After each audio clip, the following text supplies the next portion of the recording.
Welcome to the Nürburgring for the second race here for the GT4 European Series Northern Cup. Yesterday was an absolutely fabulous race, full grid of cars. 37 cars went out to play, but it was Max Cobalt and Ricardo van der Ende who had everything under control. A great chase through to second place for Will Moore and Matt Nicol-Jones. And of course today we have a twist in the tail. The drivers that started yesterday will be going second today. So a chance for both drivers in the pairings to make their mark. But it was the BMW from SRO Motorsport the whole way yesterday, their M4, the class of the field. Ahead of the Aston Martin, great variety at the top of the field because we had Aston Martin in second place and Equipe Verschoor's McLaren, the 570S GT4 model, coming home in third place. Finley Hutchison and Jaber Moore. Finley will start the race today. Matt Nicol-Jones will start the Aston Martin, and Ricardo van der Ende, who brought the race-winning car. He will be at the helm of the SRO M4 at the front of the field. But yesterday we had 37 starters, and at the end we had 30 finishers with one of the Aston Martins, a Generation AMR car, just withdrawing to the pits with a few minutes remaining. But some really, really great racing. Now, track temperature was 10 degrees when we checked earlier. This morning it's now 17, so it's going the right way. The clouds are starting to shift. And importantly, it's dry. Early predictions for weather here was rain, but they seem to be moving backwards by the day. We'll take that. Dry circuit every time. And looking forward to the grid, coming round 37 cars, as I said. Obviously, we've got the various classes. We've got the Silver, which is the leading runners. Then we've got the Pro-Am class and the Am. Yesterday, the Pro-Am winner was Alain Ferté and Grégoire Demoustier in their Energy Porsche Cayman, and the Am class was won by Autolando Sports, Giuseppe Ghezzi and Emanuele Mengozzi.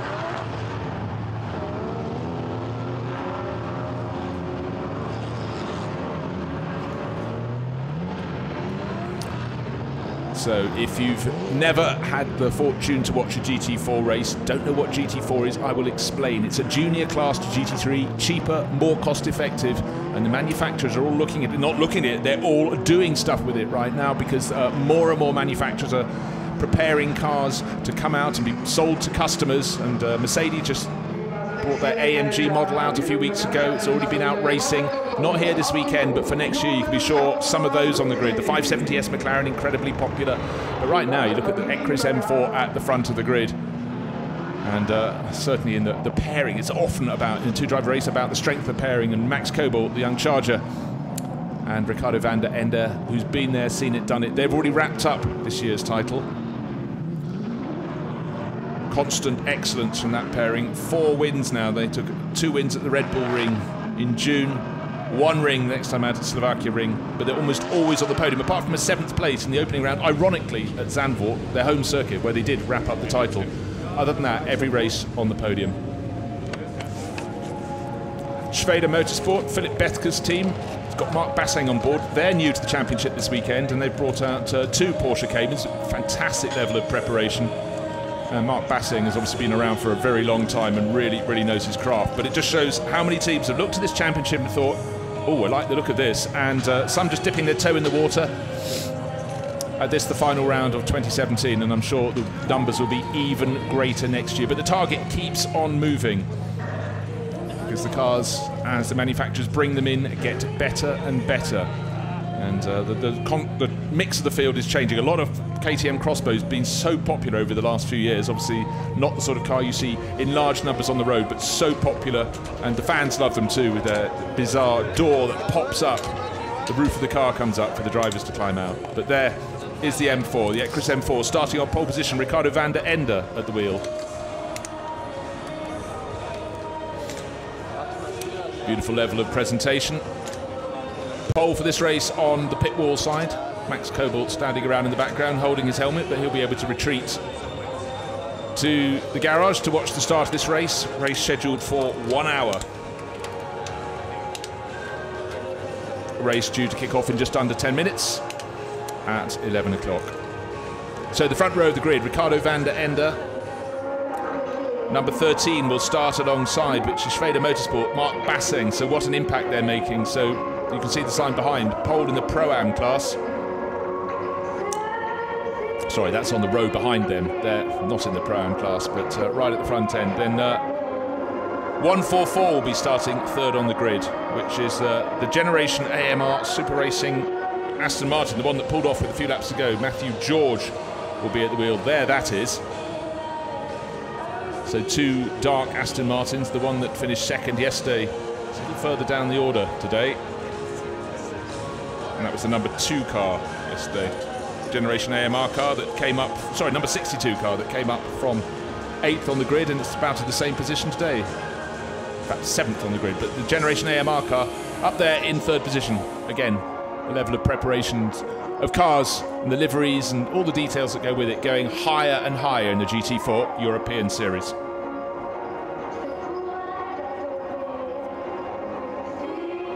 One of the cars, another Aston Martin, this one really starred yesterday, finished in 4th place, Jerome Demey and Julian Darras, and Julian will be starting today.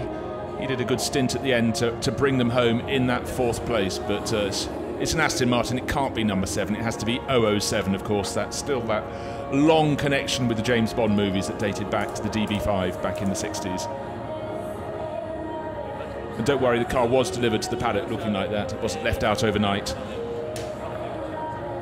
But that car went very well, so we're looking to see if that one can advance. Starting 10th on the grid, but we'll be looking to move up. 112, this is 1 position ahead. We're working forward from 10th place. That is Pavel Lefterov, shares with Jean-Louis Jasper. Porsche Cayman's so popular in this championship. So just to reiterate, the drivers who started yesterday will be the drivers who go second today. So yesterday, Jean-Louis Jasper, German racer, started, and today it's the turn of the Bulgarian racer, Pavel Lefterov. Moving 1 position further forward, up to car number 15, the second of the cars from SRO Motorsport. And that will be driven off the line by Rudolf Schulte, sharing with Dominic Schrammel. And the Schrader cars have similar liveries, but sort of flipped over, where one is orange, the other is silvery grey, and the other vice versa. There is the car that finished yesterday. Matt Nicol-Jones will kick that off. There was one little spin, one incident that dropped him away, but he wasn't going to catch the race leader yesterday. He had about a 6-second loss in 1 lap, and added about another. He was about 6 seconds behind at the time. But Matt Nicol-Jones at the wheel now, and certainly he and his teammate Will Moore very happy yesterday. Right towards the end of the race yesterday, another car started progressing, got into the top 10, and it's Duncan Houseman who'll start before handing over to Luke Brahms. So there's a McLaren 570S. Thumbs up from Duncan. Of course, he's been there and done it. Porsche Super Cup champion over the years, along with his brother as well. They were just an absolute staple of the Porsche series in the 1990s. And Duncan, a lot of touring car racing as well.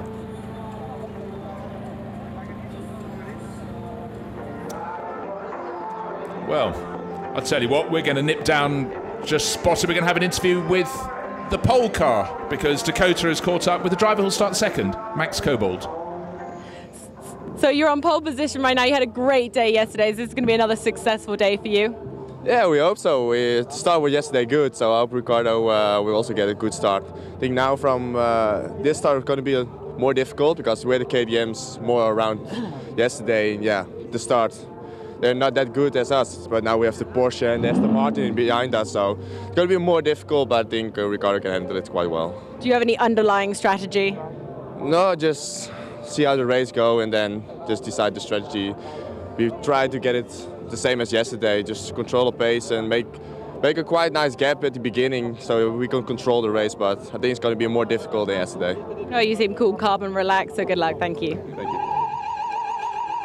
Well, certainly Max Kobold does seem those 3 things: cool, calm, and relaxed, because and so he should, because they've got such strength, and the experience Ricardo van der Ende has should sort all eventualities around the first 3 or 4 corners of the opening lap, if indeed he's not already clear in that M4 BMW.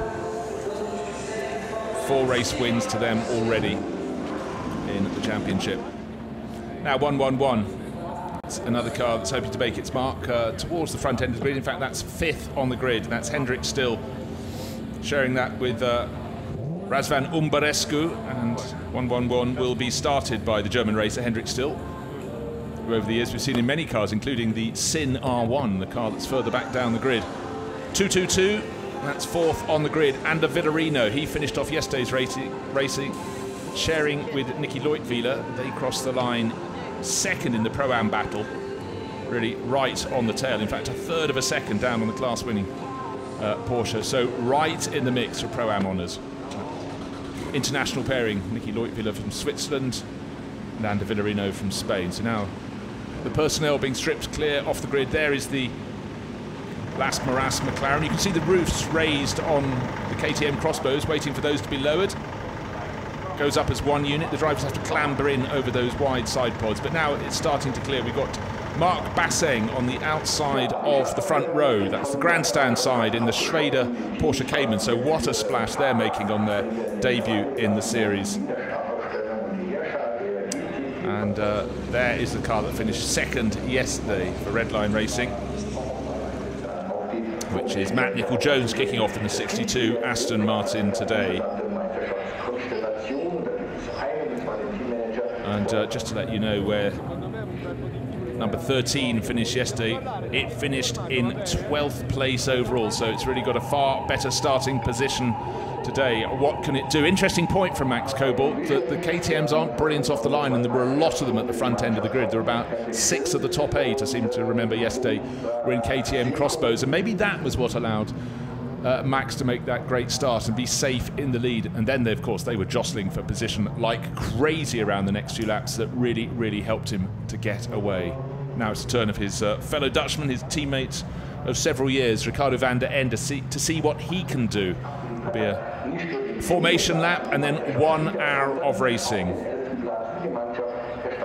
So who's it going to be? Is it going to be the Porsche making a better start with Marc Basseng on the outside of the front row, or Ricardo van der Ende on the left on the pole position? Dry conditions, broken blue sky today, but the good thing is the track temperature is gradually coming up. And again, we've got a packed 37 car field. A whole lot of the racing action was being provided yesterday by the KTMs that had a propensity to have a little clash with each other, but it was endlessly entertaining. But as you can see, the first KTM in the pack is down in about, I think, 10th position. Looks like it could be number 14. No, that's a bit further back. Angermar is down in about 20th position. We'll see as the grid comes back round. But certainly a different mix of cars at the front. Right in the middle of the screen, the number 33 McLaren, white with the red stripes. That had a torrid race yesterday. It was out very early on. So look for that. And I think there's a possibility that one might be carrying a penalty it has to take in this race, but more will unfold as the race gets underway. But it's Ricardo van der Ende leading around from Marc Basseng. Third place, number 144. Was down at the back end of the pack yesterday, so a different part of the grid for Matthew George. Let's take a look. Max Cobalt will stand on the sidelines as Ricardo van der Ende will start from pole position in the number 8 BMW. Marc Basseng, all those years of Porsche racing experience, now in the Cayman, starting on the outside of the front row. Matthew George, third on the grid in his Aston Martin. Ander Villarino also pitching in that Pro-Am class in his Cayman from position number 4. Hendrik Still will start number 5. Sorry, from 5th place, car number 111, yet another Porsche Cayman. And then Duncan Heisman, Luke Brahms will be starting with Houseman at the wheel, starting 6th on the grid. So plenty of variety. And Matt Nicol-Jones will start 7th in his Aston Martin that finished 2nd yesterday. Looking for people who are starting a long way back. 17th place, Alain Ferté and Grégoire Demoustier. Demoustier will start today, and don't forget, they finished 6th overall, so expect a charge from them. Also, Matt Siljehaug and Jamie Vandenbalk in their KTM crossbow. Number 64, they're starting 18th. They too were fighting in and around 6th place yesterday. And we keep on going. 37 cars will start this race. And it'll be Cora Schumacher on the penultimate row of the grid, who's sharing with Franjo Kovac their Porsche Cayman. Who else is down there who could be quick? Lederhauser and Schiff in there, they could move their way up the order as well in their KTM crossbow. Quite a few of the Maseratis down there in the last place on the grid. Ortolandi, number 74, one of their 2 Porsche 911s. And that is starting at 37th position. So that's Cerati and Fondi, number 75, I beg his pardon. So down they come, forming up in 2x2 position as they go down towards turn 13. A little kink on the back straight. On the left of screen, the pole starter who'll be starting on the pit wall side, Ricardo van der Ende. On the outside, Marc Basseng, 3rd place, Matthew George, 4th place, Ander Villarino. Hendrik Still in 111. and Duncan Houseman in that orange and black Las Maras Racing McLaren Cup.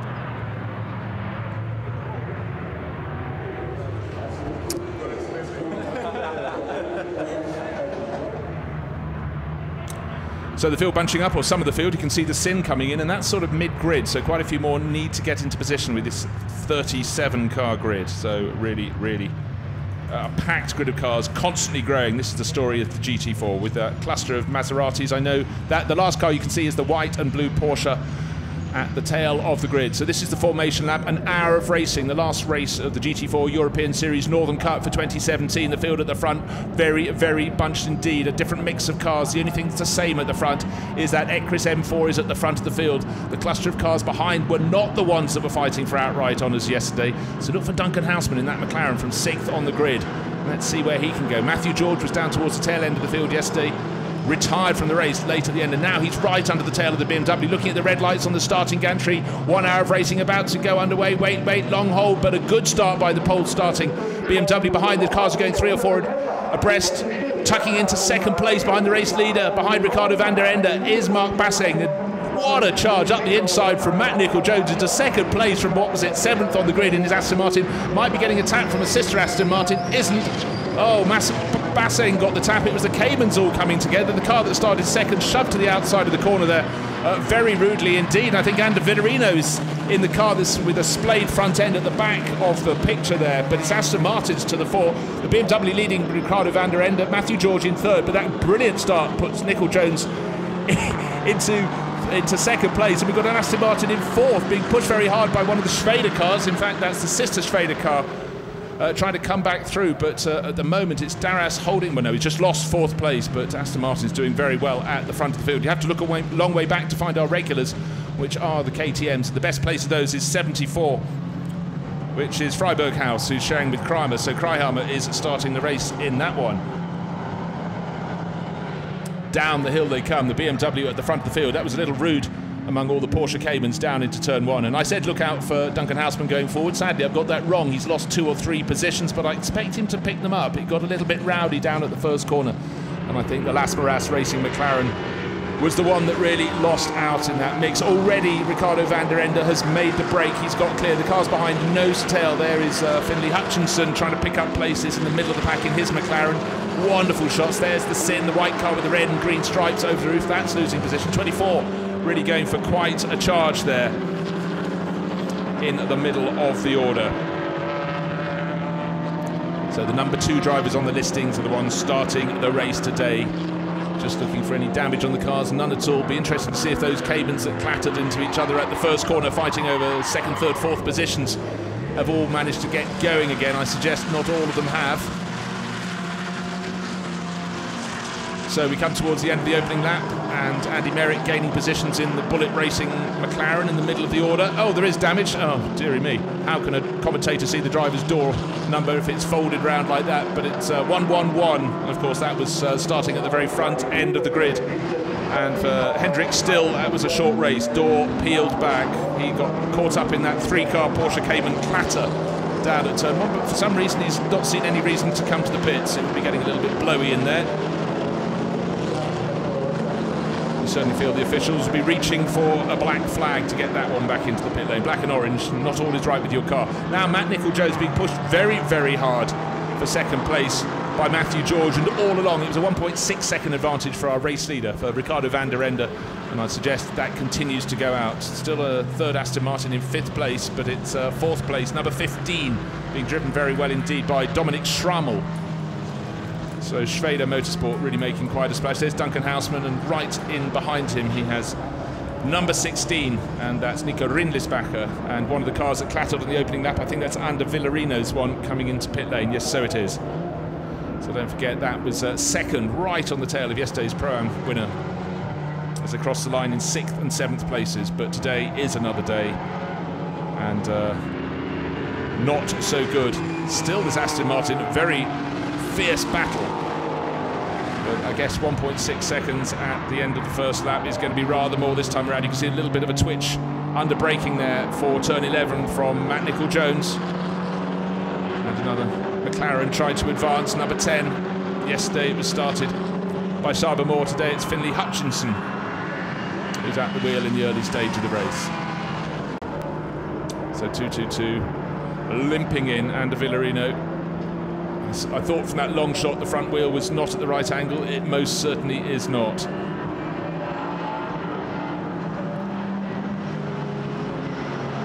Oh, 77 has taken to the undergrowth as well. So that was Romy Dall'Antonio. And here's the battered, broken 2-2-2 into the pit. So yesterday was a remarkably clean race, but unfortunately a few little clatters on the opening lap. Gap between first and second has actually come down a little bit. So Matt Nicol-Jones not only fighting very hard with Matthew George for second place, is closing on the race leader, Ricardo van der Ende. I thought he would stretch away as they tussled. In fact, fairly sure I said as much. George, though, third overall, leading the... this one has come in this time around. Could see Hendrick still has decided that's not the way to drive a car anymore. 1-1-2, taking to the curves, taking a very, very tight line yesterday. That's Pavel Lefterov. And he's just lost one position to the 74 car. 74 is the best of the KTMs. In 6th place overall, Cedric Freiberghaus. This battle for second place is fantastic. The Generation AMR car showing form it did not show in yesterday's race at all, and Matt Nicol-Jones, but don't forget, as they were fighting, I thought they would be dropping back from the tail of the race leader, but nothing of the sort. They actually closed in by a fraction yesterday. You'd have to suggest that rather more to repair on that car than just the front suspension, and I think that ought to be enough to take it out. But the race is an hour long. They can always go out again later in the race if they can get it fixed. But there is 77, didn't quite get through the sweepers as cleanly as he'd liked, beached in the gravel. That's in the second sector, and that's brought out yellow flags in that sector. No overtaking. Safety car is on standby. They do need to clear that to clear the beached number 77 Maserati from the gravel. So the safety car is coming out. That's for everybody's safety, so that can be shifted. That's in the second sector of the circuit. So I'm going to sit there and pick up the race leader. Little cameo role in the opening sector of this lap. The fastest car of all through the first sector is a car in 4th place. So really, SRO Motorsport with its Porsche Caymans making a massive splash. Yes, the sister car, number 13, got shoved down towards way down the order from its starting position with those clashes on the opening lap. In fact, it didn't complete the first lap. It's out of the race. Now here's a replay of the start. And it was really clean start, long hold of the lights, then bang, out they went, and Ricardo van der Ende getting the lead. Look for the black Aston Martin coming up on the pit wall side.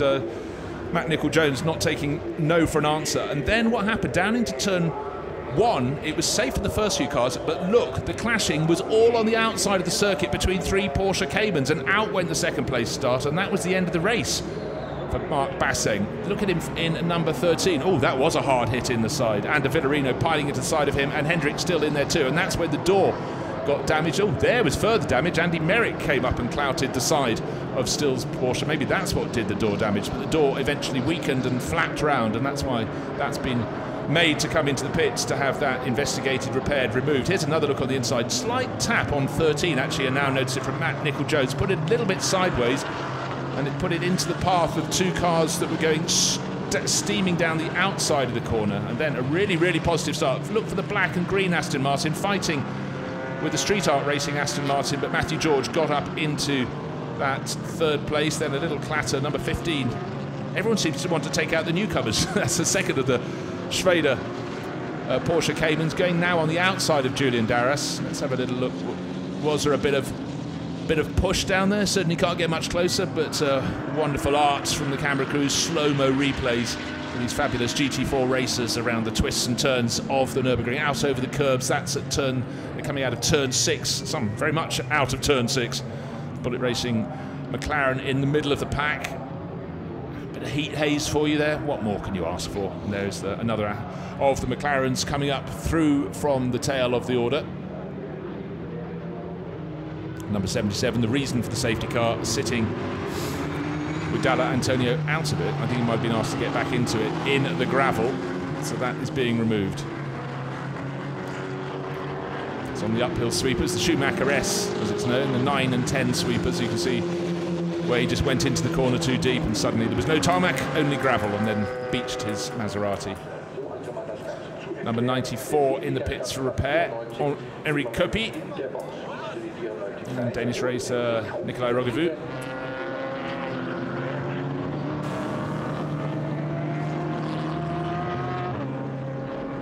Door back down, ready to be sent back out. That's the team, RYS team Schoenreimer car. New pairing in that car. Last race it was shared by Achim Mortel and Edward Anton. Lots of people wanting to have an outing in this championship, really get a feel for it for the year ahead for 2018, which will be the biggest year in GT4 racing history. So far, 2017 is by far the biggest year in GT4 racing history, spreading all around the planet, and a lot of the drivers having a go in this and taking a look at the big brother, if you will, which of course is GT3. So, still behind the safety car, led around by Ricardo van der Ende in the Ecris M4 that started from pole position. Really quick start from 7th position up to 2nd by Matt Nicol-Jones. 3rd resulted to 3rd after a bit of tussling for Matthew George in his Aston Martin, and then Dominic Schrammel is 4th for SRO Motorsport, the new team that's been given a bit of a battering, but still going well at that end. And 5th place is then the number 74, best of the KTM Crossbows, RYS Team True Racing, Cedric Freiberghaus.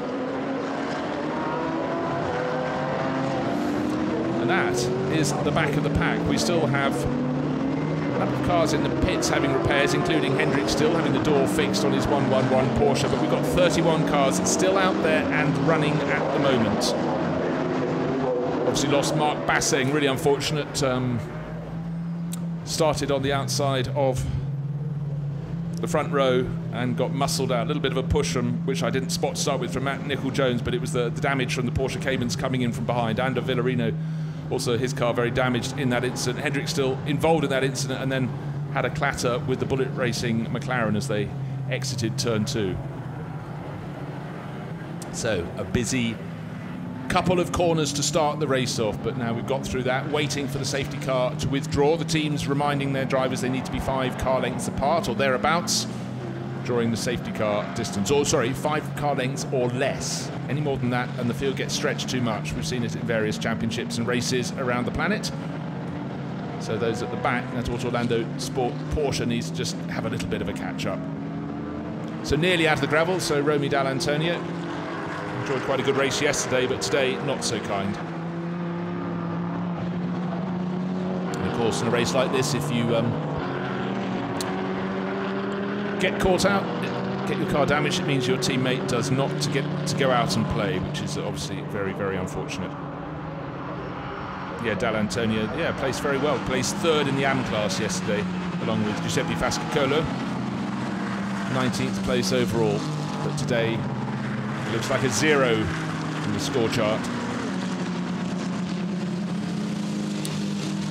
All along, though, through the course of the morning, conditions getting brighter here at the Nürburgring. Track conditions dry. Yesterday they were damp and took quite a while to dry, particularly on the curbs and any area where the shade of the grandstand was washing over the circuit, but today it's uniformly dry. Waved yellow flags around the circuit. The safety car still out at the front of the field. So Ricardo van der Ende starts another lap. That's 5 laps on the board. Matt Nicol-Jones tucked in behind in his Aston Martin. Matthew George in the 144 Aston Martin in 3rd place. In fact, just before the safety car period, we did have a change of position in that Julian Darras lost out to Cedric Freiberghaus in that battle for 5th place. So still 3 Aston Martins in the top 6, but at the start of the race the Porsche Caymans fell around and suddenly the grunt off the line of the Aston Martins, and also being in the right place on the right time, which was the inside line into turn 1, really gave them a great advantage. So drivers weaving from side to side in a time-honoured fashion to get heat into their wheels. That's Marek Bockman, new to the championship this weekend in that 994 Porsche.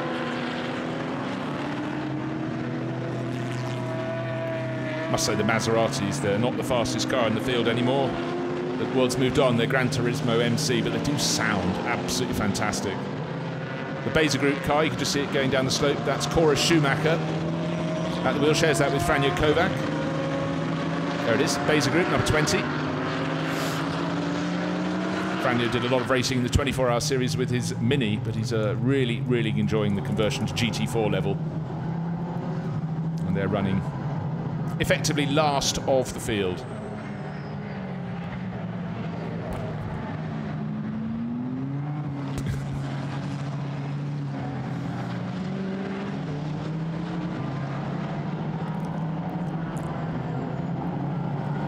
So conditions good. How long until the lights will go out on the safety car? I can tell you, I've just got a message. Safety car in at the end of this lap. So pay attention at the front of the field, if you will. Ricardo van der Ende, he'll have had his eyes like lasers looking to see when the lights go out. They're at turn 12, 11 going into 12 at the top of the hill before they drop down the back. And the safety car will keep its lights on until it goes into the dip and leave. And that is the point at which the driver behind is responsible for noticing, yes, the lights are now out. He's seen it as they come out of turn 12, so he's got to focus. Matt Nicol-Jones, such a strong start away from the grid, 7th up to 2nd. He might quite fancy his chances, but he's got to...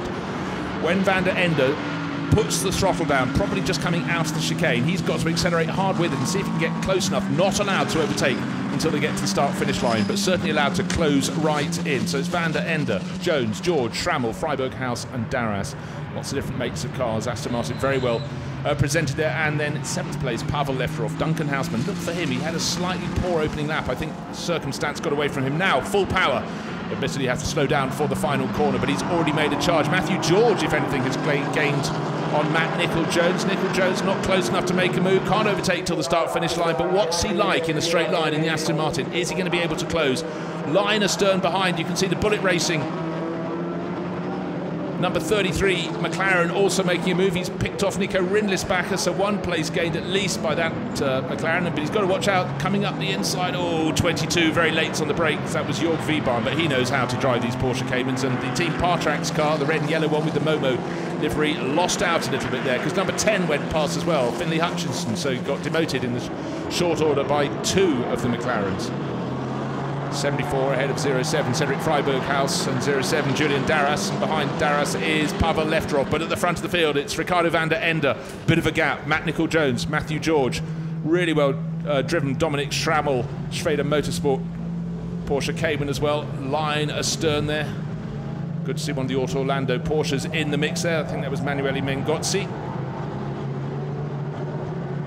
Because in the GT4 class, the Porsche 911 is sort of, in some ways, yesterday's car. The Porsche Cayman has been the one to have, but who knows what Porsche's got up its sleeve, because all the manufacturers are wanting to bring something new, squeaky clean and special to GT4 as it continues to grow.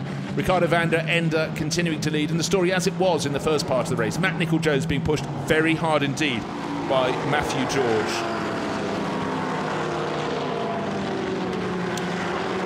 But don't forget, just before the safety car period, we had Nicol-Jones and George, as they were fighting, managing to close the gap very slightly on Ricardo van der Ende. Maybe Ricardo was taking it easy.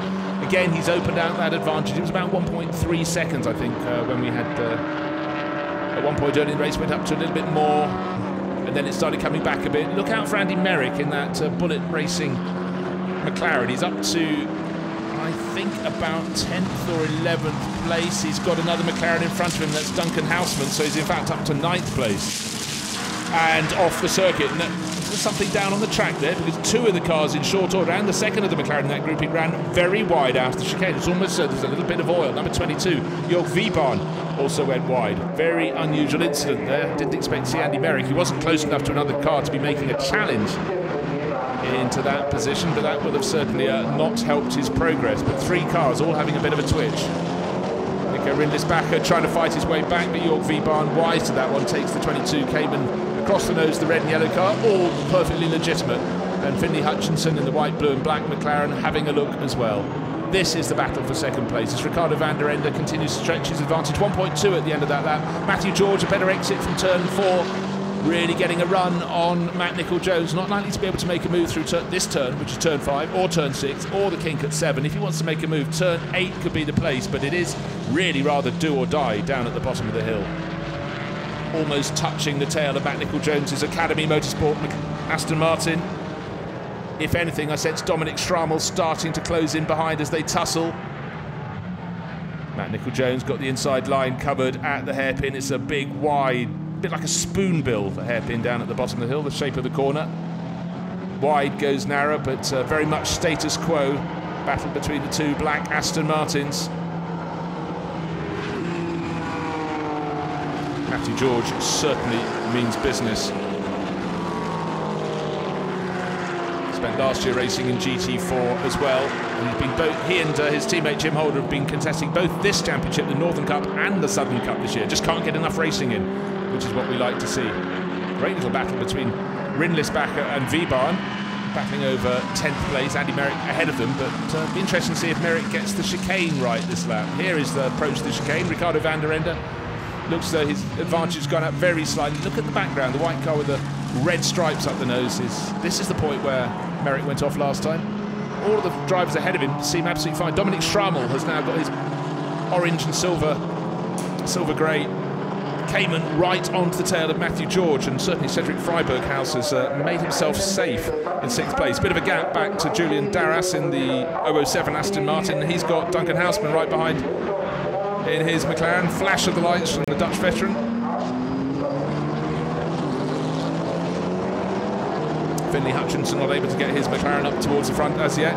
But again, Rindlisbacher fighting very hard in the 16 Porsche Cayman, see if he can get around Jörg Wiebahn, but Jörg has been there, seen it, done it in GT4 racing, and has all the lines covered. Now change of position behind, because suddenly Matt Nicol-Jones has got a different car behind, because there's a different one in front, because Matthew George has made a move stick around the arena section, and suddenly Matt Nicol-Jones back to 3rd, got Dominic Strammel on his tail. Now, having got past in the green nose black Aston Martin, can Matthew George pull away? Let us see. So lap number 9, we have a passing manoeuvre up to 2nd place. Yes, he's already opened out a little bit of a gap. Can he set off after our race leader, who is starting to escape? But on the form of yesterday, Ricardo van der Ende and Max Kobel were supreme in this extras BMW. But until that late spin from Matt Nicol-Jones, or delay, whatever cost him 5 or 6, 7 seconds on one lap, there was only 6 seconds between them as we went into the final quarter of the race, so they had the pace to stay with him. Dominic Strammel in his Porsche Cayman, ahead of Cedric Freiberghaus. Looking for any changes. First 5 come out of turn 12 down the slope.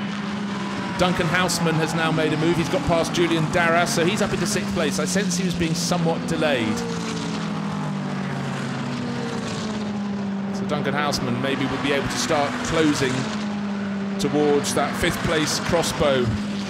This little Porsche Cayman scrap is great. Jörg Wiebahn holding off Nico Rindlisbacher in the red and yellow Porsche Cayman. Wiebahn, obviously European champion, well not obviously, but he was European GT4 champion in the AM class in 2013, but overall champion last year, so he's got a proud record. And what's happening on this lap is Andy Merrick starting to catch Pavel Lefterov. Again, pushing at turn 1. Pavel, and this time Nico Rindlisbacher gets alongside, but he's on the wrong position for turn 2. He's on the outside line, and his car's starting to wash away. And I think Finley Hutchinson reckons this could be half an opportunity for him to move his McLaren into the mix. But as they go down to turn 3, he just didn't get the right traction out of turn 2, so it's still the 2 Porsche Caymans ahead of him as they fight left and right here and there. Fighting over 10th place overall, and you feel this is a battle that's got the legs to go the distance. Who's going to make a slip up?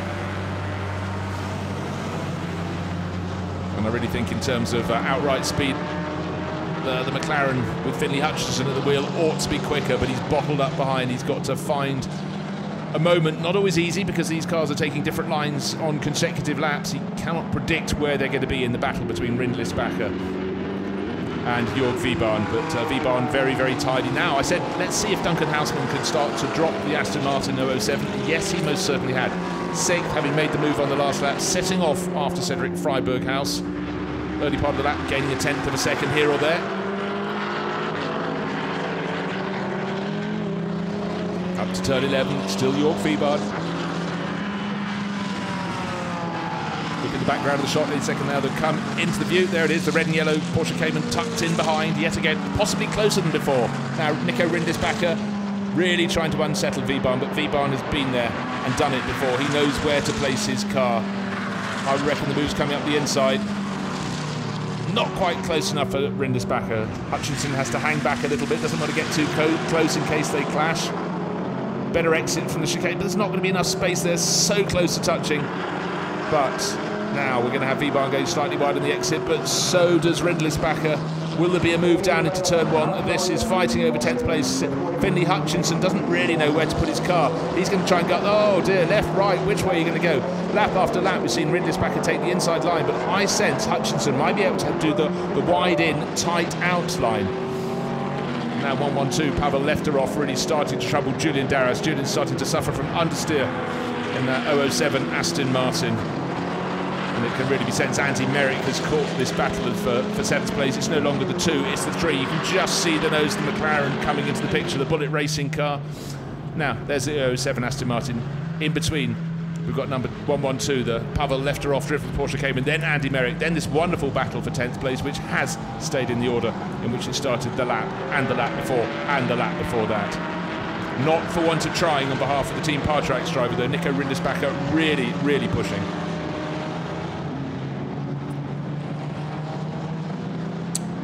Well, just a funny little message on the screen. I did say that the driver of the number 76 Porsche, I think that was the one I noticed, had exceeded the 5-car length distance, and it's under investigation for that as well.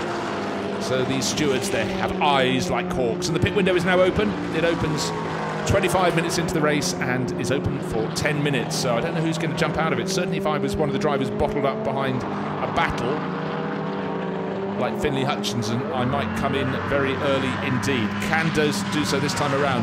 First to second, though, we haven't really talked about that gap for a while, but Ricardo van der Ende has not enjoyed the enormous advantage that Max Cobalt had yesterday, because he's sitting on an advantage over Matthew George of just 1.6 seconds. There he is, he could come in, but he's missed his opportunity.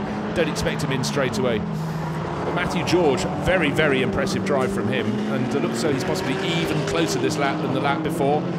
Matt Nicol-Jones trying to keep up with them in 3rd place. It's 1.6 seconds. It's down to 1.4, then only 1.2 to Matt Nicol-Jones, who's just set another very good lap indeed. These very consistent drives at the front of the field. Jörg Wiebahn, so we've obviously, the first of the pit callers is Finley Hutchinson. Did I predict that? I think I did. But he'd been stuck behind that battle for 10th place. Andy Merrick really fancies gaining a few more places before he hands over to his teammate, Stephen Patrick. But there is the Equipe Verschoor McLaren. And the car that was tucked in behind him, number 4, that should be Gregoire de Moustier. That was the car that won the Pro-Am class yesterday. You just know where to put the cameras. Put them on 22 and 16 because it's such a great battle. But Jörg Wiebahn doing nothing wrong, just putting his car where it needs to be. Nico Rindlisbacher is going to have to try some different lines to go past. Oh, he decided there's a different line to try, but not quite at the right place, going into turn 5. It might happen, but I think that could lead to contact. So, well, the first car into the pits wasn't the first car back out because one of the KTM crossbows was emerging. I'm not sure if that was out of sequence because everyone else has come in and is stopping for a similar amount of time. He was in for some work on the car. I've just heard whisper it was the 90. I think it might have been the 94 car because there's a minimum pit time you're allowed. You're allowed to exceed your pit time. Obviously, that's not recommended, but very unlikely. The Equipe Verschoor team had been held that long. So still Jörg Wiebahn holding down 10th place, and of course it was the car from behind that grouping that decided enough was enough. I will go and make my pit stop, and that's the McLaren there. Seeing that's number 10. Just saw Finley Hutchinson walking away, and Zaba Moore will be on board already. Out front, Matthew George had a really, really good lap, and a poor lap for Matt Nicol-Jones. Nicol-Jones looks about 3 seconds down on George. And there's the first car of those that came into the pits, and now we've got Matt Nicol-Jones coming into the pits. He really rather lost about 2 seconds on that lap. I don't know if he already had his mind on other matters. He got to 1.2 seconds down on Matthew George on the start-finish line. But here come our race leaders, the first of the pit, someone wandering in front of the cars, so lead the pit lane. There is our race leader, Ricardo van der Ende. Matthew George, 1.2 seconds. He's had 2 laps in a row where he's taken 0.2 of a second out of Ricardo van der Ende. I think Ricardo's only doing this just to keep Max Cobalt on his toes. But here comes Matt Nicol-Jones, the first of the frontline runners to come in. This, don't forget, was from 3rd place. How good is the Academy Motorsport pit stop going to be? Handing over to Will Moore. They're down towards pit exit, which is a really good place to be. So Will Moore, tall figure, hoiks politely his teammate out of the car. Well done, buddy. Pat on the back. And then feeds himself in, makes sure the belt's in the right position for him to get on board. That second place yesterday was a really good result for them. They had a second place earlier in the year. Right in the opening round, they picked up one of the first two races were held at Misano. In the second one of those, they finished second to, yes. Well, actually, not the BMW. That finished third on the podium. It was Jonathan Chicotto and Lennart Marianek who won the opening race at Misano in the KTM Crossbow. So, the first of the cars that went into the pit came in from 12th position. Now it's Saba Moore. Don't forget, yesterday he was running in second position for a lot of the race, the early stage of the race. So he's got pace in that McLaren. Pit stops coming thick and fast, but really the one that we can gauge how things are going is when the 62 Aston Martin goes back into the race. There it is, waiting for the minimum pit time to be reached, and then he'll be given the signal, go on, carry on the good work started by Matt Nicol-Jones. So Will Moore out, and don't forget the two cars that were in front of him have yet to come into the pits. It's still Ricardo van der Ende leading and Matthew George in behind. And the first car, that's the gap between the first of the pit visitors. That's the black nose McLaren, now with Saba Moore. So he's about 8 to 10 seconds down on the Aston Martin that rejoined from third place. And here our first two again, 1.2 seconds last time, 1.7 seconds, very important lap. Is it going to be the lap before he comes in? Still about time for 2, possibly even 3 more laps before the pit window closes. In comes the 007 Aston Martin. Don't forget that was in 7th place. Lost a couple of positions on the circuit, not so long. And our two Porsches close on the track, close in the pit lane. Jörg Wiebahn comes in ahead of Nico Rindisbach. A great bit of driving for them. So effectively the cars from the tail end of the top 10 coming in to make their stops, and behind them one of the Crossbows as well, joining them in the pit lane. So the 16 car Nico Rindisbach will be handing that over to Bernhard Laber, who shared it last time out with Christian Danner, the old ex-Grand Prix driver, the Bavarian inaugural Formula 3000 champion many moons ago. Now 22, Jörg Wiebahn hopping out, and he'll be handing that over to Jan Kasperlik. So very experienced pairing.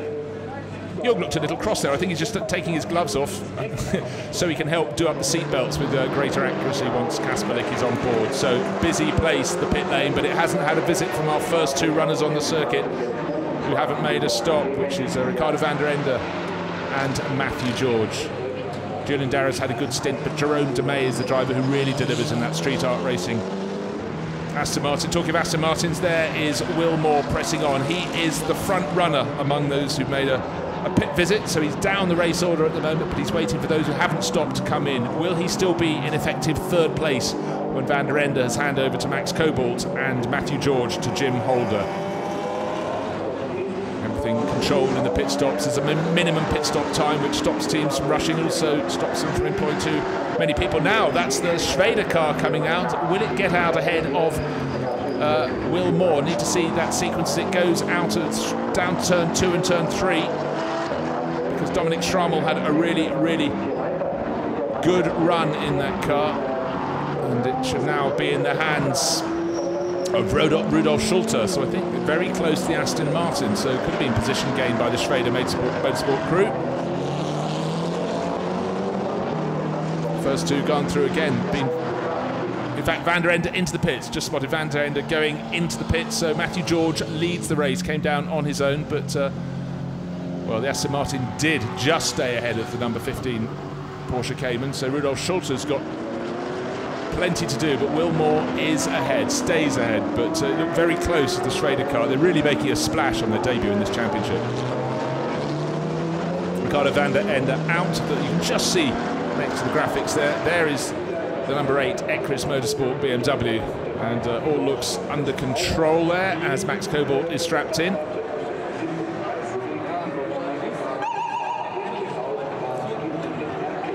So Matthew George will be taking this last lap before a pit stop, handing over to Jim Holder, and he is the quicker of the drivers in that car. The 62 car, though, very well-balanced driver pairing. Matt Nicol-Jones started, brought it in from third position, and the best of those who's pitted is his co-driver, Will Moore. So back on terra firma for the Ecris M4. Will they wrap up their season? They've already landed the overall title. will they wrap it up with their 5th win of the championship. 5th win from 12 races. Certainly a really, really good score. On the podium every race bar one. So still at a standstill in the pits. Don't expect Wilmore to be ahead round the final corner, and though the BMW's in the pit lane accelerating away, in fact if anything they've improved, because it was a slightly slow in-lap. It looks about a 6-second advantage. Also we have to wait to see into the pit. Surely will be coming Matthew George in the 144 Aston Martin. So this is the Aston Martin 62 that was in 3rd. There is the 144 just in the nick of the time. Has to get to the white line at the entry of the pits before the clock says 25 minutes. It's 25 minutes and 40 seconds or so. So he couldn't have waited another lap. In from 2nd place comes Matthew George. The pit lane should be remarkably empty for this. A few others coming in behind, including Duncan Houseman. Duncan Houseman gained a lot of ground in his McLaren. So Las Maras Racing will be handing over to Luke Brahms. But that was a really good in-lap. Slightly difficult area for parking in the pit lane there for Matthew George, but a very good stint for him there. And by the time they put Jim Holder on board the KTM Crossbow, they're sitting right in front of it, should be out of the way. Maserati's fighting away down to turn 1. Car 44, that's just been handed over. Naomi Schiff to Marilyn Niederhauser. Crossbow's not been such a feature in this race. It was the 74 that was the most impressive of those. Cedric Freiberghaus has now handed that over to Laura Kreihammer, but the pit window now closed, as you can see on your screen. Once you get to the 35-minute point in the race, nobody else allowed into the pits to make a pit stop. So the Equus BMW seem to have it all under control. But how good will the pit stop be for this car? Don't forget it was about 2 seconds behind when the BMW peeled off, and it had been as close as 1.2 seconds. So it's certainly a really good stint from Matthew George, but he's given it all to do to Jim Holder now. And still that Porsche Cayman is sitting up on its jacks ahead of it, so hopefully that doesn't obstruct his exit. Round out of the chicane, and now the Aston Martin gets rolling, but it's not as close to pit exit. This could be very, very close indeed. Will Jim Holder emerge in the lead of the race? Full bore acceleration for Max Cobalt. I think he's just going to be able to take the lead, but look, it's very close. The white line is now crossed. The Aston Martin can start accelerating towards pit exit. It's not going to have enough speed. He's just going to be behind when he's allowed to come out of the pits. Won't have the heat of the brakes. Down to turn 1. That's less than 1.2 seconds. Max Cobalt had to dive in, brake very late, and managed to get his M4 just around the corner. So Jim Holder there, did he lead for half a nanosecond? Can't be sure, but certainly the speed as he came out of the pits of the BMW coming down the start, finish straight. And as always, we have drive-through penalties for speeding in the pit lane. 30, is that one of the front runners? No, it's CD Sport Porsche Cayman. 44, that's Naomi Schiff, Marilyn Niederhauser, and 112. That was a car towards the front end. That was Pavel Lefterov who started, handing up to Jean-Louis Jasper. Let's hope more numbers are not added to that strap at the bottom of the screen. So it should all settle down, and very close between the race-leading Equus M4 BMW and the Generation AMR Aston Martin. And don't forget, also in the mix, but it seemed to have a slightly slow in-lap, was the 62 Aston Martin. So let's establish the positions. Max Cobalt just squeaked past Jim Holder, who took over from Matthew George, and you can see Holder on his outlap is taking a while to get up to speed. So what was super close as they emerged, he's now going to have a race on his hands, but the race is coming from behind. Wilmore, several laps into his stride, is going to start taking great chunks out of Jim Holder over the next 2 laps. And Luke Brahms has found himself quite nicely up the order in the orange and black McLaren there from Las Maras Racing. Duncan Houseman started it, and Luke Brahms is under huge pressure to try and finish it. Tucked in behind 74. Still listed as Cedric Freiberghaus, but it should be Laura Kreihammer in that orangey red nose KTM. And tucked in behind Rudolf Schulter took over from Dominic Schrammel. Seems to have lost a few positions. Don't forget he was rather close to the 62 Aston Martin. These early laps for Rudolf Schulter have not been good. He's going backwards through the field, unfortunately. But great to have Schrader Motorsport on board, and Luke Brahms offers no resistance as Laura Kreihammer comes on through. So that by far the best of the KTM crossbows in this race. In the background, Saba Moore, watch out for him, the black, white and blue McLaren. That is a car that's definitely got the pace to catch these 3, and I would suggest pass them. 21 and a bit minutes remaining in this race. So it's Max Cobalt from Jim Holder, from Will Moore, from still saying it's Cedric Freiberg House. I have to get clearance on that. In at the 74, just looking quickly through my notes to see who started that car yesterday. Laura started it yesterday, so it is Laura Kryhammer. So yeah, it's worth using my notes. Now, Jim Holder, I said Will Moore would catch him, and he has in the space of 3/4 of a lap. And at this point, I'm not sure that's quite the place to go for an overtaking manoeuvre, but it is a question of when, not if, as they go out of turn 6. Kinking left through turn 7. Jim Holder not really hugging the inside line through that corner, but he's got a nice wideish entry, being quite defensive down into the hairpin, and Will Moore's wide to that, so he goes wide on the way in to try and be tight on the way out to get the quicker exit as they start climbing the hill up to the Schumacher-esque. Still Jim Holder in his Aston Martin holding down second place as his teammate Matthew Moore did before. But what's happened is that Max Cobalt has rocketed clear of Holder. He was 6.1 seconds clear on the start-finish line, and there is a change of position for second place. I don't think Will Moore's braked too late. No, he's managed to keep it on the track, and he took 5 seconds out of him on the previous lap, so that's why he was able to get his Aston Martin up into second place. And now, having taken the second place yesterday, he's going to try and head off and see what he can do about that number 8 BMW, but on yesterday's form he could get close, but not as close as he'd want to make a pass. Team, 1 second stop and go penalty for car number 11, and that was a car that was that's the Sin, Ivan Vlachov driving that solo, so he's down the order a little bit. He's outside the top 20. In fact, he's blind to me. He's 14th on the screen. I couldn't see his number on the screen, but he's going to have a 1 second stop to go penalty. That will put him outside the top 20. Laura Kryhammer, now she's got hit clear of Rudolf Schulte, pulling away. Luke Brahms losing ground now, so I thought the McLaren who was coming forward, number 10, would continue to do so. Luke Brahms struggling to keep with the pace, but number 10, Saba Moore, no struggle at all for him, so expect that to advance up into 6th place. Brahms in 6th place at the moment, but Moore really, really flying, and he was the quicker of the pairing with Hutchinson yesterday, and doing so all over again today. But Hutchinson hampered by being deep in the pack in the first half of the race. Jim Holder, you feel his time in second place is going to be in short supply, because Laura Kryhammer, now that her name is on the screen, is really making a great charge. She's 4th in that number 74 KTM Crossbow.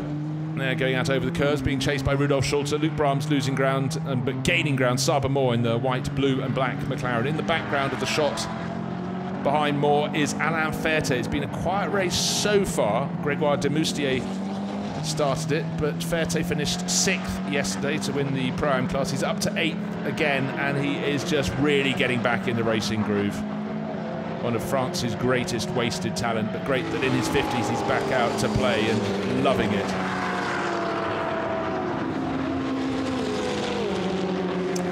There he is, the French veteran, found his helmet not so long ago.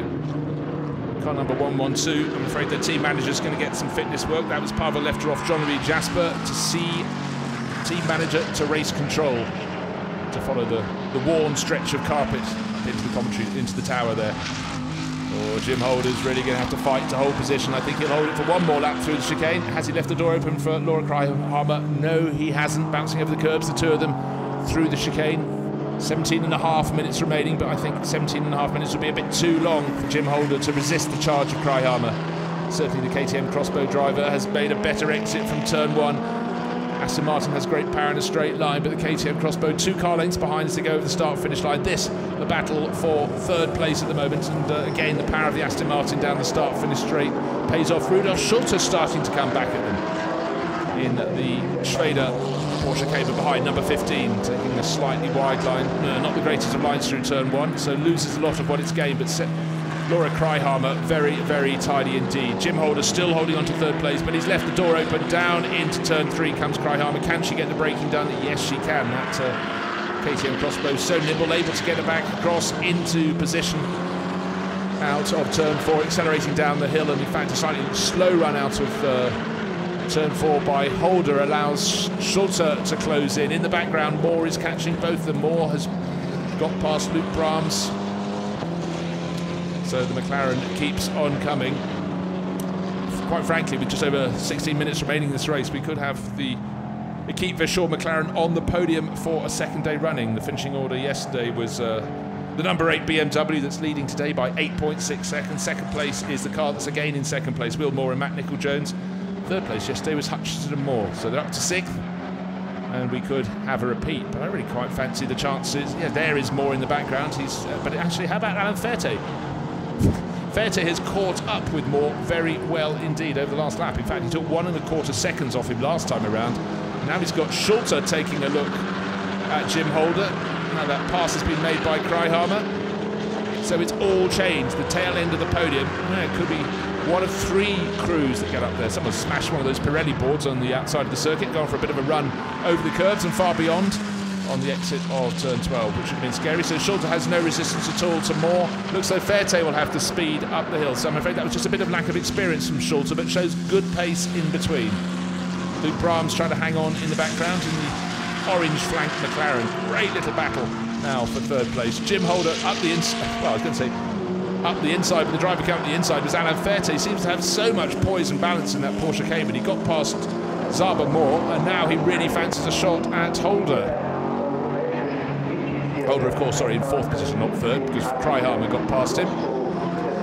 33 McLaren having a penalty. I think it's gone past the stop box in the pit lane. Oh dear, Zaba Moore getting shoved right out of the position down at turn 1. So really it's Ferte who's looking good for the final step on the podium. He's got to get past Jim Holder, who's doing a great job of keeping him behind, but he was weak at this point. Turn 3, he left the door open for Kreihammer. He's done it again. But seriously, the speed that Ferte has had in that Porsche Cayman. Energy by ART, been making a splash in the Southern Cup. The Northern Cup too is his hunting ground, and his next target is Cedric Kreihammer, who's about 3-4 seconds up the track. Now Zaba Moore goes up inside Jim Holder, so the last couple of laps have seen Jim Holder falling from 3rd. He's down into about number 6 at the moment.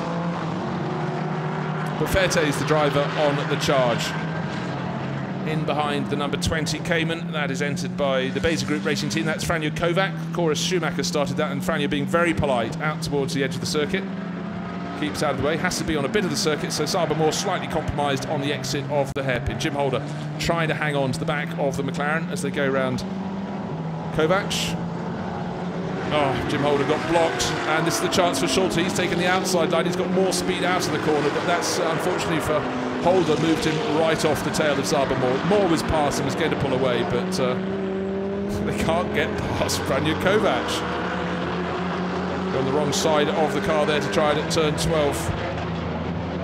Jim, he's going to try and tuck up the inside, which now he does. And look how the group behind has closed right in. That's allowed the McLaren of Duncan Heisman nearly door to door there with Jim Holder when he finally gets past Franjo Kovac. Dominic Schulte hasn't dared try, and more passing behind because Luke Brahms has just been passed by number 14 in the background, which is Reinhard Koffler. You can see the KTM really having quite a charge there as it gets in among the grouping. A little bit of news from the front of the field. The gap from 1st to 2nd has come down. A better lap in traffic, perhaps.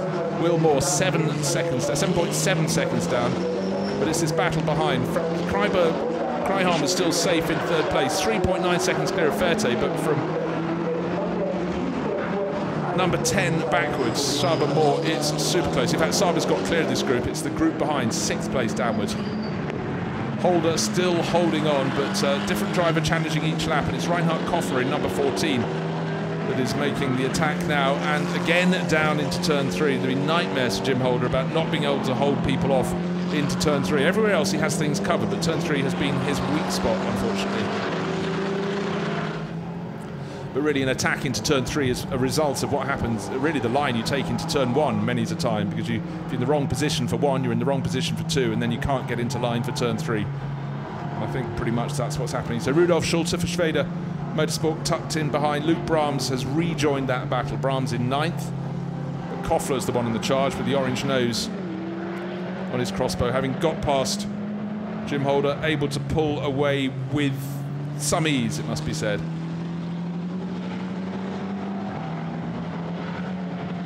So a very good lap indeed for Koffler. Up to 6th place overall.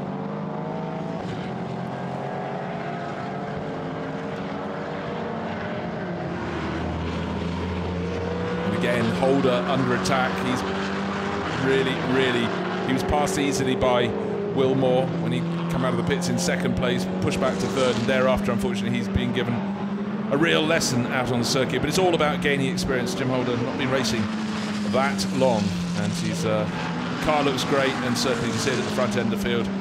Would have given him a real smile at this stage, and it's all about gaining experience on tracks away from home, and the Nürburgring certainly one that is very technical indeed. Doing a great job holding off Rudolf Schulze now. Luke Brahms close behind in the last racing McLaren, again taking a tight line through the final corner. Now it looks like he's got the drag on on Rudolf Schulze in this battle over 7th position. Has he got enough straight line speed to go past the Porsche Cayman? Little kink just past the pits.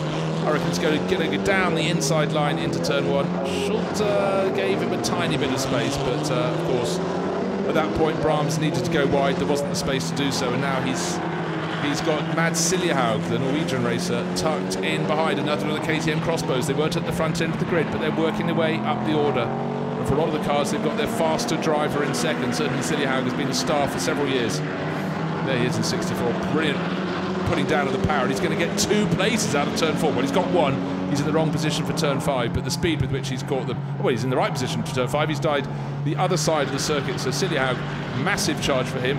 Chance there with Schulze way out of line for Brahms to close back in, but then he ran out of space to do so. Into the final 10 minutes of the race. Gap between first and second, 7.2 seconds between Max Cobalt and Will Moore, and it's very, very stable indeed. That said, last time half a second gained by Moore in his pursuit, but the clock is counting down. And Alain Ferte, there is Max Cobalt. Alain Ferte in 4th place, lapping a second lap faster than Laura Kreiheimer, who's running 3rd. So, about to start number 20, lap number 23 is our race leader. There is the Aston Martin in 2nd place. Will Moore looks so he's gained a little bit more time around the lap. 9 minutes remaining on the clock. Then there's a gap, I think it's about a dozen seconds back to Laura Kreiheimer, so there'll be some back markers. There's one of the Auto Orlando Sport Porsches. Where is Kreiheimer? That's a back marker. There is Kreiheimer coming through, and Alain Ferte behind, so the white Porsche Cayman with the red stripe up the nose, and then Saba Moore also going really well behind. Those are the top 5 runners, but I think the order's going to change. I think Kreiheimer is going to have a real battle on her hand. In the background, Reinhard Koffler, who gained all those places, and look how he's dropped that grouping behind. Wow, it's been a really, really positive lap for Koffler in 14, and then Mads Siljehaug is the next car through, having gained 3 places on that lap, and there's the cluster of cars he's passed. And if anything, Jerome de May in that silver Aston Martin in the background is starting to catch up with those ahead. In fact, he should be with them in a lap or so. Holder's left it very wide. He's come right across the nose of Schulze. This should allow Brahms, if he can get the McLaren turned in, a chance to attack. He hasn't, and Holder's really gained in that sequence. But this is the battle we really want to watch. 74 still ahead. That's Kreiheimer still ahead of the Porsche Cayman. Kreiheimer getting very taily out of turn 5. Down the hill they carry on, but every time you look at Ferte, he's got that number 4 Porsche so well balanced. The same bit of trim that was hanging out of the front of the car, hanging off again today on the driver's left-hand side. Same bit of tape flapping around. It's a bonnet pull or something flapping at the front. Won't distract the driver, but look how the gap came down. Lost 0.4 of a second, gained 1.1, gained 0.9 of a second. So 2 seconds gained in 2 laps. Will a back marker get in their way in the battle for 3rd place? Well, there is one of the 2 Auto Orlando Porsches. That is the first candidate to, well, who knows if it's going to help Kreiheimer in 3rd place or will it help Ferte in 4th. But they're both aware something could get in the way. Auto Orlando Sport Porsche out of turn 12, holding its line. Kreiheimer doesn't have quite enough speed to go through before the kink. Now, I presume Kreiheimer will go up the inside into the chicane, shaping up to go up the inside. Porsche too far back, will be trying to get the exit of the chicane just right. That was a great bit of driving by Kreiheimer. Seems to have gained a little bit of ground. Now has the Auto Orlando 911 seen Ferte driving over the curbs to make absolutely sure there's no danger of a side swipe there. But it was a better lap in terms of lap time for Kreiheimer, I believe, than, well, it wasn't 0.3 of a second. So is that McLaren in the background closing in? Let's see how good a lap it was. No, actually lost a second. Is that Saba Moore? Reinhard Koffler, how good is the lap of the KTM crossbow? almost identical to Moore. So really it's that battle that we need to watch, and this one too. Jim Holder has done a really good job under huge pressure. Yes, a handful of cars have got past, and Rudolf Schulte has in recent laps. In fact, just had that change of position. Jim Holder back down to 9th place now. But I thought the Aston Martin was coming. Look out for Jerome de May. And as Brahms dives up the inside, that could force both of them wide. That could give a chance to the Aston Martin and de May to tuck up inside them. Didn't quite get past. Jim Holder got all sorts of dirt on his tyres. Through turn 2, though, he's lost that position to Brahms. Now he's drifting wide. This has been a corner where he has drifted wide. And the door has often been left open into turn 3. This time he's got it tight shut to stop another Aston Martin. This time, of course, in the hands of Jerome de May coming in. But de May had been catching Holder's little gaggle of cars by about 3 to 4 seconds a lap, so he will be going past, you can be sure of that. And now Holder's suddenly got back past Brahms. Don't really know where that happened. It must have been a mistake coming out of the stadium section from Brahms, so he's back behind the Aston Martin. Both Aston Martins have gone through. Almost the final 5 minutes of the race. Will Moore continuing to chip away, but only by about a 1/10 of a second here and there. Full sunshine at the bottom end of the circuit. That is the battle, with Holder in 9th place, Brahms in 10th, and de May. But of course, Brahms is now in 11th, de May into 10th. Battle for 3rd continues to be close. Verte in the number 4 Porsche Cayman, approaching the chicane, not close enough surely to make a move up the inside of Kraihammer. Kraihammer holds on in that 74 KTM crossbow. Entered by RYS team True Racing, and then into the final corner. Verte so good at getting a tight line into that corner. Who's going to be able to get the power down sooner and harder? Well, it looks as though that little line didn't benefit either of the drivers. Simon Moore ought to be closing as these two fight, but seems not to have the speed at this point in the race. Let's see. In fact, he's lost another little bit, but very much a case of Verte knows now he's got probably two, possibly three laps, I'd say, until the checkered flag. He's now level with the KTM crossbow, but on the wrong line at turn 2.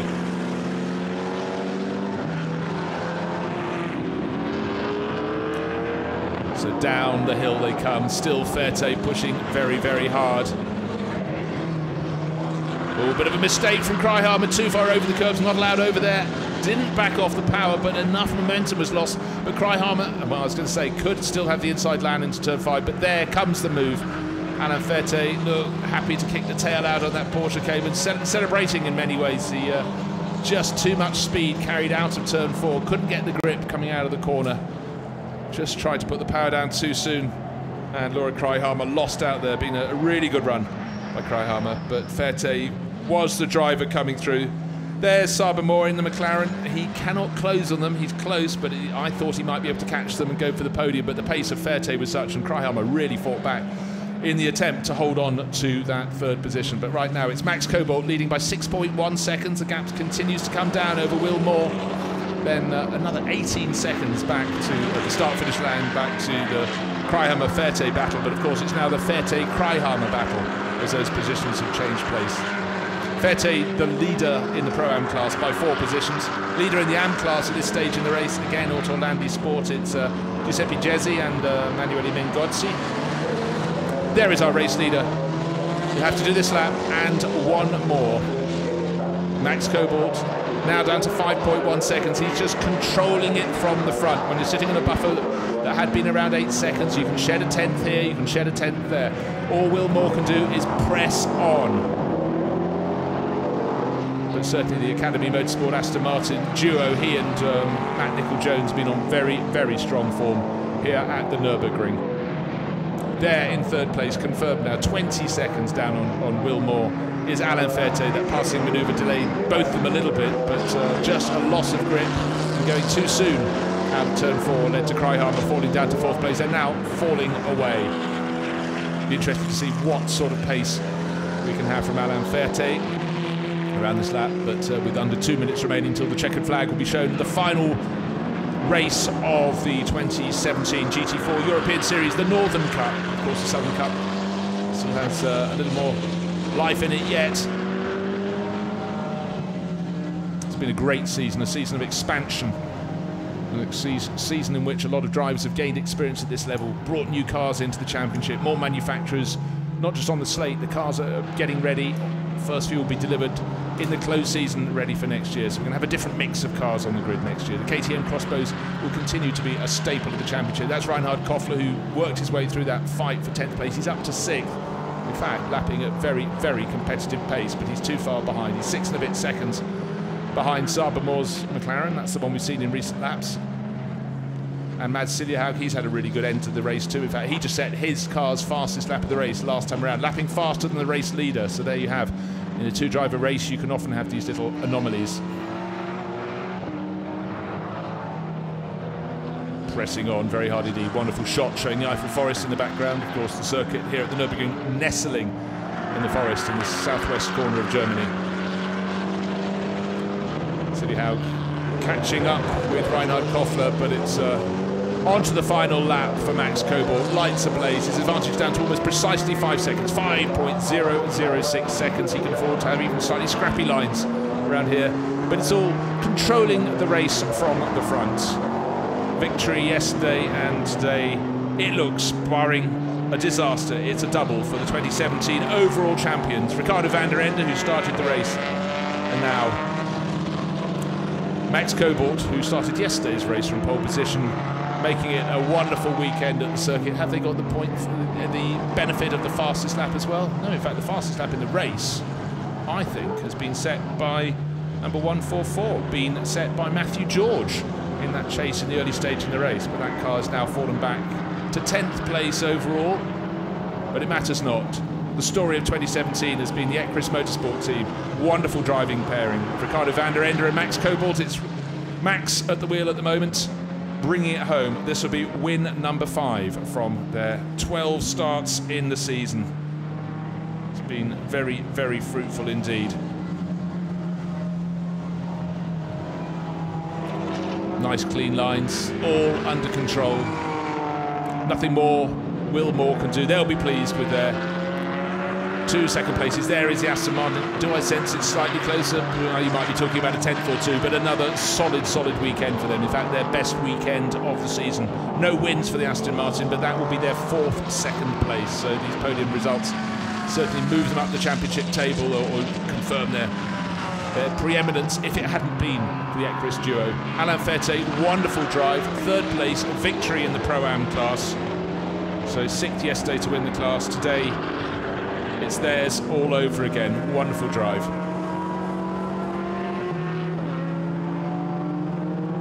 The AM class still looks as though it's going to go to Giuseppe Genzi. 76. There is the checkered flag. There is the season completed for this year's champions.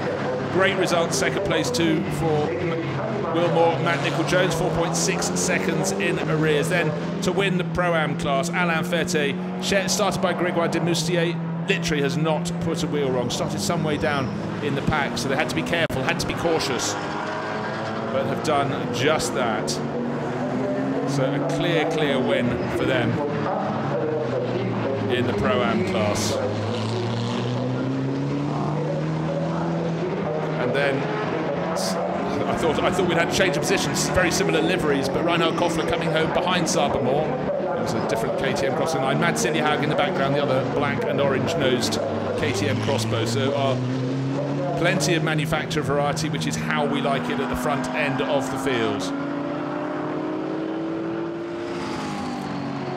Waiting for the 2nd car to come home. There is the car that's going to win the AM class. That's the Auto Orlando Porsche, number 76. We've seen Ferte win the Pro-Am class.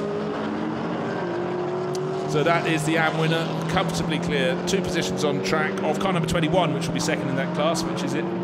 Joachim Bulting in Allied Racing Porsche Cayman. So they're crossing the line now, the final class winner of the year, Autolando Sports.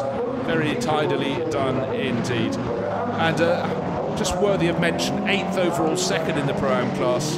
Rudolf Schultz, a really good drive for the new team this weekend. He shared that with Dominic Strammel. And unfortunately their teammates, Philippe Betker and Marc Basseng, who started the outside the front row, taken out at the 1st corner when the Porsche Caymans all came together. But it's been a great year, really good way to end it. Over the sun, as bright as ever at the Nürburgring. 2 Maseratis bringing up the mid-order there, sounding great, but these days the target is continually moving. And just mentioned the third car in the AM class, 18th place overall is car number 11, and it's even Blackhoff, and he had a drive-through penalty, a stop-go for 1 second, I seem to recall, in the sim. So the last handful of cars, I think, have now seen the checkered flag, but the car that will be first, well, was stopped by the number 1 in Parc Fermé, did so yesterday, knows the route there. It's Max Cobalt and Ricardo van der Ende, their 5th win of their 2017 campaign. A job very, very well done indeed. Let's look at the results. So Max Cobalt coming home 4.6 seconds clear of Wilmore, who gave chase in his Aston Martin. Top in Pro-Am class, Alain Ferté completing the starting job of Grégoire Demoustier, who worked his way forward. Laura Kreiheimer, Cedric Freiberghaus, really good result for them. Top car in the AM class was in 12th place overall, second in class, Scheller and Bolting in 16th overall. Vast number, we had 37 starters, 29 finishers there, and most unfortunate was Marc Basseng being taken out at turn 1 on the opening lap. But the glory, the joy, the biggest smiles of all, the drivers who've really perfected it in 2017, opening the door to climb out. You can't see his smile, but you probably can in his eyes. There's Max Cobalt, Ricardo van der Ende, led away from pole. Everything totally under control for the duo. So Ecris Motorsport really, really happy with proceedings there. The Dutch crew entered by the Dutch team, showing how it should be done in the background.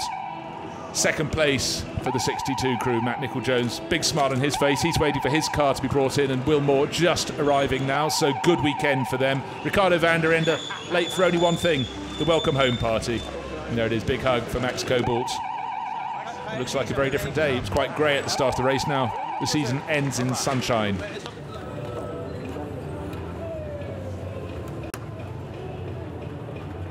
And let's go down and speak to two drivers who know how to give winning conversation. With Dakota, Max Cobalt, Ricardo van der Ende. Boys, an absolute total domination this weekend from the both of you. Happy? Yeah, very happy. 2 wins, 2 pole position. I think a weekend's gonna get better than this. You guys seem unstoppable, is that true? We're a good combination, and with the team, I've got to say, with a lot of hard work, because we developed the car ourselves, we built it ourselves, and we're really proud on the product now. So, hey Chris, thank you. Congrats guys, go get a trophy. Very, very impressive indeed. So, final lap of the season now completed, and it is that. They have the lone BMW M4, so all the work falls on the shoulders of the Ecris Motorsport team. And just a couple of drivers. Well, let's go down. Dakota's caught up with Matt Nicol-Jones, who finished second with Wilmore. Guys, P2, that's a pretty good result. You happy? Yeah, really happy. We needed to beat car 34, that was our main goal, so this boy did a fantastic job. Really, really good. It put some pressure on the BMW, but I think they had the legs on us all weekend, so it's the best we could hope for, and great job by everybody, especially this one. Do you feel like you've done a fantastic job? P7 to P2 on the first corner. I think it all goes to this man here. I just maintained it. I chased the BM down, but we've come away with P2 in the pro class in our championship, so we can't say any better than that. Now take that helm off and go to the podium and get your trophy. Congrats, guys. Just trying to keep the heat in. Obviously, Wilmore there, very pleased, but that was a fantastic start, as he pointed out. Matt Nicol-Jones just had the hammer down, up by the pit wall from 7th on the grid to 2nd, and they're suitably satisfied with their race. But let's go down to the 3rd place crew. Alain Ferté and Grégoire Demoustier down in Parc Fermé with Dakota. Guys, a massive congratulations. You guys look so happy with that result. Yeah, we really worked a lot and we're really happy. We gotta go to the podium now, I'm sorry. Those BMWs seem unstoppable. Yeah, the BMWs was all the season very strong, but we kept the pressure on, and we'll see what next year. You two must be very proud. Go to the podium, go, go, go! Right, off to the podium. Just want to point out, that was the car that was 4th over the finish line. That was Laura Kreiheimer, who really drove fantastic at the end of the race, and Cedric Freiberghaus. But the Pro-Am winner was the number 4 car that was 3rd over the finish line, Grégoire Demoustier and Alain Ferté. So if you're expecting Alain Ferté, here's a look at the start. You just saw the Aston Martin go out the inside. Look for the outside of turn 1, because Mark Basseng pushed wide and 2 Porsche Caymans then clattered into him, and that was him out of the race. So not the best of starts for Schrader Motorsport, but their sister car, number 15, right in the mix. Having a little bit of a body blow into turn 4 with the 007 Aston Martin. Julian Darras at the wheel, but they carried on, and the racing was fantastic at the front end of the field. Not so good if your door was hanging off, however. That took a lap until Hendrick still brought that one into the pits. The 222 and the Villarino Cayman, that had the problem on the opening lap and limped back to the pits. Then 77 off in the gravel. That was Romy Dalla Antonio. And this was one of the battles of the race. Jörg Wiebahn trying his utmost to hold off Nico Rindisbacher, who tried every move, couldn't put it off, and they came into the pits absolutely together in their Porsche Caymans. But the job was done. Ricardo van der Ende handed over to Max Cobalt, and it emerged in the lead of the race. The second place Aston Martin coming down the straight there, now with Will Moore at the wheel. But still later, the last possible chance to come in, Matthew George, and he brought the car into the pit, and it came out with Jim Holder at the wheel right next to the race leader. So close before the pit stop, even closer afterwards. But Jim Holder just couldn't resist the charge from behind. Doesn't have the experience of Matthew George, and he battled and battled. And 74 coming through, that was Laura Kryhammer. But the driver really making the moves was number 4, Alain Ferte, leading the Pro-Am class right on the tail of Jim Holder. And he picked off that car, the next one, eventually was 3rd at the finish of the race. A great, great drive from the French veteran. No wonder they won the Pro-Am class. But then, here we go. Another passing manoeuvre. This is now Mads Siljehaug making his way up the order. Alain Ferte getting closer, and this is the moment that Laura Kryhammer cracked over the curb on the exit of turn 4. Ferte didn't need a second invitation, up into 3rd place. But at the end of the race, it was the Ecris BMW where it had been all race long. There's the checkered flag, the last win of 2017. What a pairing. Ecris Motorsport with Max Cobalt and Ricardo van der Ende.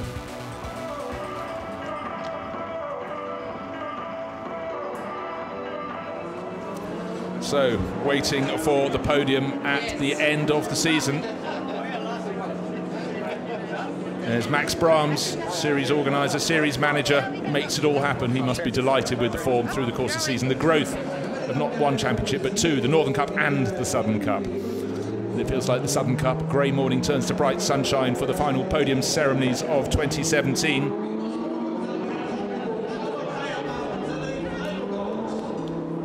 So Cedric Freiberghaus and Laura Kryhammer out onto the podium to the 3rd step.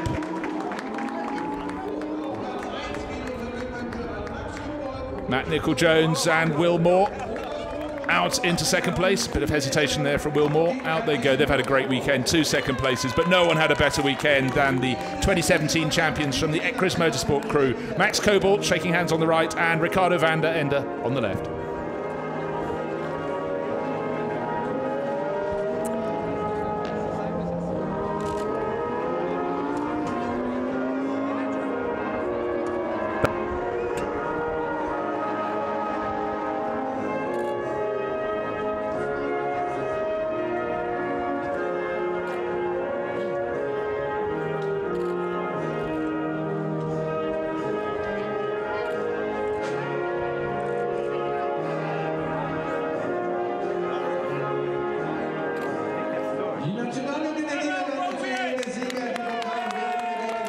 Well, yet more delight from the winning crew, waving to their friends up on the roof, waiting for yet more trophies for the Ecris Motorsport cupboard.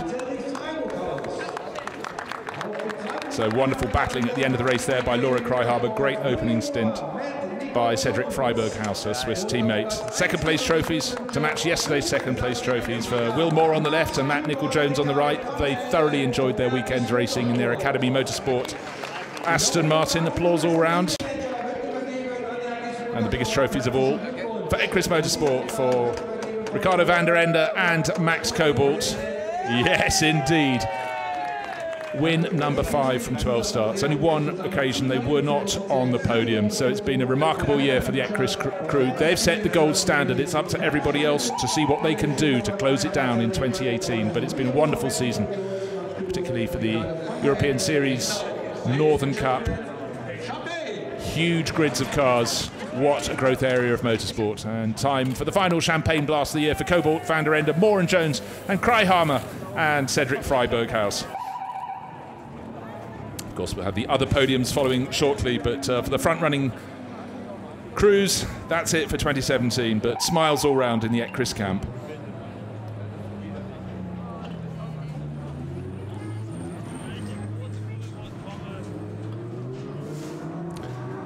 So waiting for more photographs. They want this season to end. It's been such a good year, but end it must, and end it has for the top handful of runners.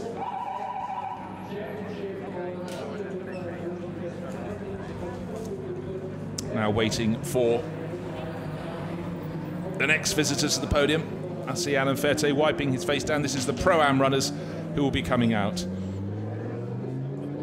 And as they come out in what would be reverse order, the third place crew should be Luke Brahms and Duncan Houseman, just waiting for them to be signalled out. There's Duncan. Saw the figure of Luke Brahms going out. They're happy with that. They're running the Las Maras Racing McLaren. Second in class, the number 15 crew, Rudolf Schulte and Dominic Strabel. So they just joined this weekend. And then here we have Alain Ferté and the younger figure of Grégoire Demoustier. What a drive, up to third place overall.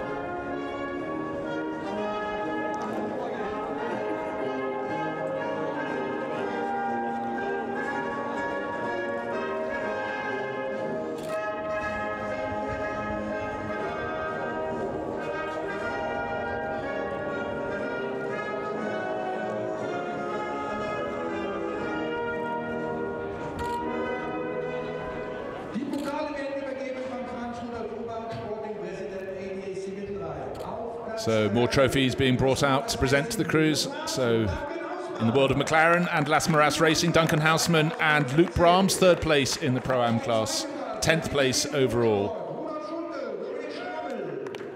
Second place, the newcomers this weekend, Schulte and Schrammel, SRO Motorsports in their Porsche Cayman. They crossed the line in 8th place.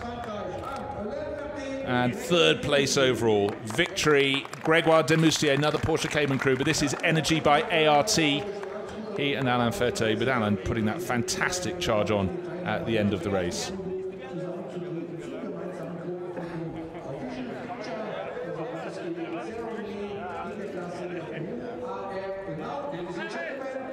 And after the anthems, the trophies, it's the champagne, so time for the grid girls, the podium girls, to run to the side and get out of the way. But Luke Brahms getting an earful there as he's looking for someone to be his prey. But for the SRO Motorsport duo, they don't want to leave the podium, but they've had such a good weekend, made a real splash in the championship, and hopefully we'll see their two Porsche Caymans in 2018. So they've made quite an impact, and if it hadn't been the impact down at the first corner, we could have had their sister car up on right at the sharp end of the field, with Mark Basseng denied the chance to get past turn one. So they've had the overall podium for the pros, the Pro-Ams, and now that leaves the Am class. Yesterday it was won by car number 76, and today it was won by car 76. 16th place yesterday, went better today, 12th place overall for Giuseppe Gezzi and Emanuele Mengozzi, just waiting for them to be flagged out for the final podium of the GT4 European Series Northern Cup.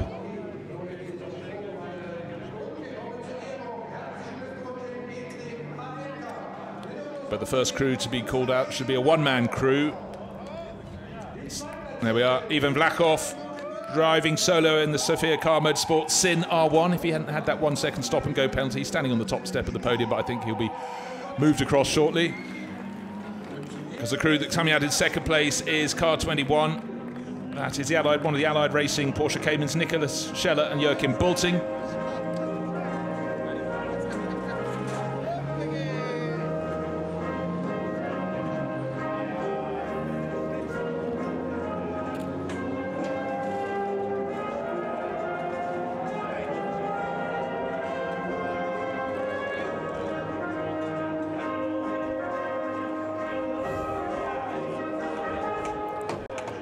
So great delights, the 5th class win this year from 12 starts for Giuseppe Gezzi and Emanuele Mengozzi. So congratulations to them. It's been a cracking year for them in the AM class, the GT4 European Series Northern Cup. 37 cars here to play at the Nürburgring. Just a summation of how this championship has grown across the years. Bigger and better is the story they are all looking for, and it's what they have delivered through 2017.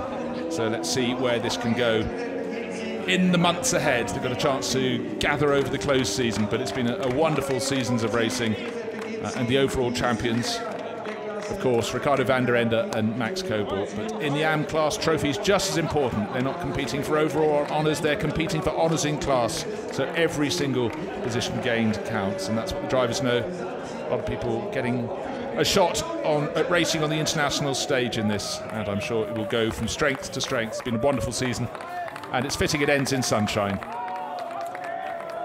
So 2017 is now at the end. The last champagne has been sprayed, the last trophies presented.